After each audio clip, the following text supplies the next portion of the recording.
Hello. Lucy Ambrose here from lucyambrose.com, digital marketing coach. Today I'm going to talk about the different types of social proof that you should put on your website, and you can also use on social media as well, but we're going to be talking mainly about your website here. When I talk to my clients, I say you really need some social proof on there. We need to build the trust and that type of thing to encourage customers to buy from you. A lot of times people think it's just testimonials, but there are actually a lot of different types of social proof that we can include on our website. So in this video today, I'm just going to talk you through a couple of different types of social proof. All right. So firstly, though, why it is important, and I just briefly touched on this, but it's because having good social proof on your website can really increase your conversion rate. So that is getting more of those people that visit your website, turning them into inquiries or sales. So social proof really helps that. So here we go. All right. So the first one is testimonials, which we've talked about. So buyer testimonials. So that's when you obviously have a client that's written a testimonial for you. They've sung your praises. They're talking about your product or service. They've said that you had really great service, or that the product was really great, or whatever it is. So that's your standard type of social proof, your buyer testimonial. The other type of social proof that we can use is real-time statistics. So you can put a counter on your website telling you how many people have purchased your products or joined or visited your site.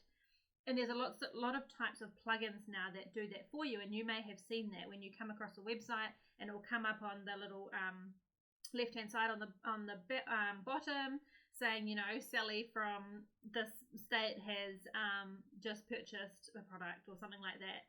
So that is social proof as well. It shows that other people have purchased, other people have trusted, and that encourages us to then have that trust as well. Another type of social proof is social media activity. So if you have people commenting on your social media posts, or even putting testimonials on your social media, writing comments to your engagement, commenting and engaging on your posts, that's also a form of social proof that we can use. So you can have a social media feed on your website, and that can encourage that those sales as well, especially if it's good, obviously, good stuff that they're saying about you. The other benefit to that is obviously that's not something that you can make up.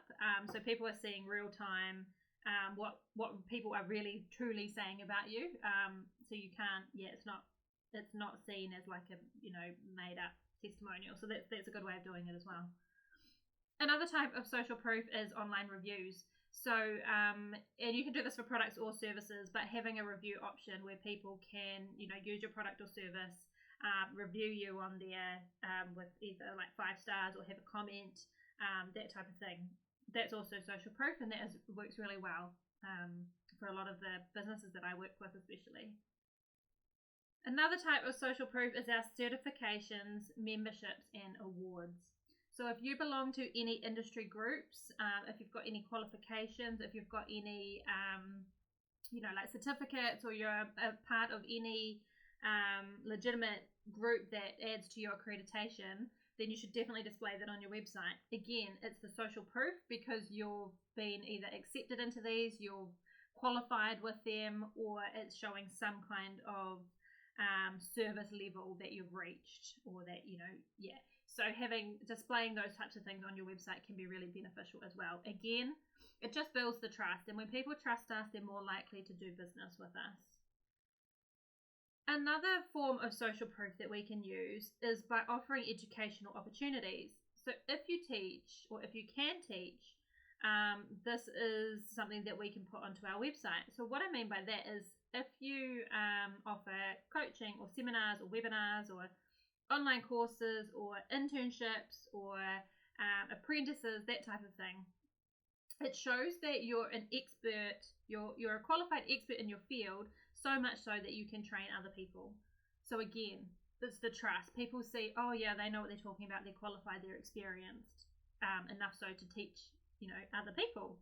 So that is also a social proof option as well. The other one is endorsements, which can be hard, but this is where a lot of you see a lot of celebrity endorsements and that kind of thing. So if you can arrange that, obviously, that can do very well as well. So reach out to influencers, well-known leaders in your industry. Ask if they'll say something nice to you. Not something nice about you or your product or your service. And again, you would have seen these around social media, and they do definitely work. They are a bit harder to generate though. So that's a bunch of different types of social proof. So it's not just testimonials. There's lots of different ways we can encourage that trust on our website. Hopefully you found that useful. LucyAmbrose.com for more. Thanks for watching.